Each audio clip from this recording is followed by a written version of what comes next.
आमच्या YouTube चॅनेलला subscribe करा। नवा महाराष्ट्र न्यूज सबस्क्राईब करा व नोटिफिकेशन ऑन करा। नोटिफिकेशन ऑन केल्याने आमचे अपडेट आपल्यापर्यंत सतत पोहोचत राहील। इचलकरंजी विधानसभा मतदारसंघात लोकसभा निवडणूक कालावधीमध्ये सिव्हिजल ॲपद्वारे दाखल झालेल्या 5 तक्रारींपैकी 2 तक्रारींमध्ये तथ्य असून त्यानुसार कारवाई सुरू आहे।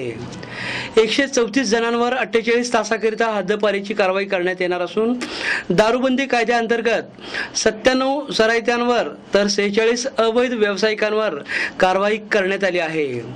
आतापर्यंत 6,21,000 रुपयांचा मुद्देमाल जप्त केल्याचं हातकणंगले लोकसभा मतदारसंघाचे सहाय्यक निवडणूक निर्णय अधिकारी तथा प्रांताधिकारी समीर शिंगटे आणि अप्पर पोलीस अधीक्षक श्रीनिवास घाडगे यांनी सांगितलं आहे।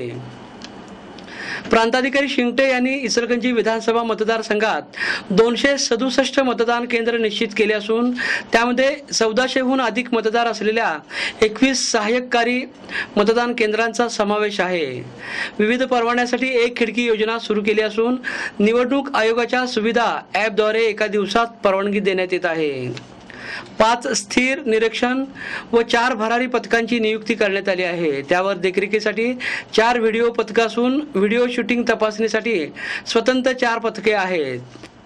शहरातील नदीवेस नाका, कबनूर आणि यड्राव फाटा इथं वाहन तपासणी नाके उभारून अहोरात्र तपासणी सुरू आहे।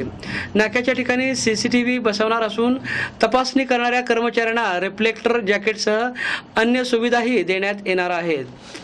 आचारसंहितेची अंमलबजावणी करण्यासाठी नियुक्त पथकाच्या गैरकारभाराविषयी तक्रार आल्यास कडक कारवाई करण्याचा इशाराही त्यांनी दिला आहे। अप्पर पोलीस अधीक्षक घाडगे यांनी रेकॉर्डवरील 504 व्यक्तींवर प्रतिबंधात्मक कारवाई केली असून मतदाना दरम्यान 134 जणांवर 48 तासाकरिता हद्दपारीची कारवाई करण्यात येणार आहे। दारूबंदी कायद्याअंतर्गत 97 सराईत्यांवर तर 46 अवैध व्यावसायिकांवर कारवाई केली आहे।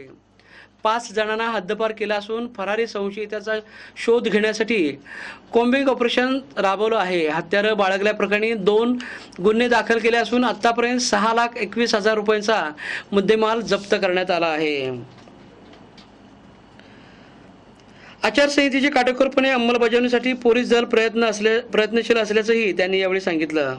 यावेळी पोलीस उपअधीक्षक गणेश बिरादार, अतिरिक्त सहाय्यक निवडणूक अधिकारी दिनेश पारगे, चैताली सावंत, पोलीस निरीक्षक राजेंद्र लोहार, विजय राजापुरे आदी उपस्थित होते।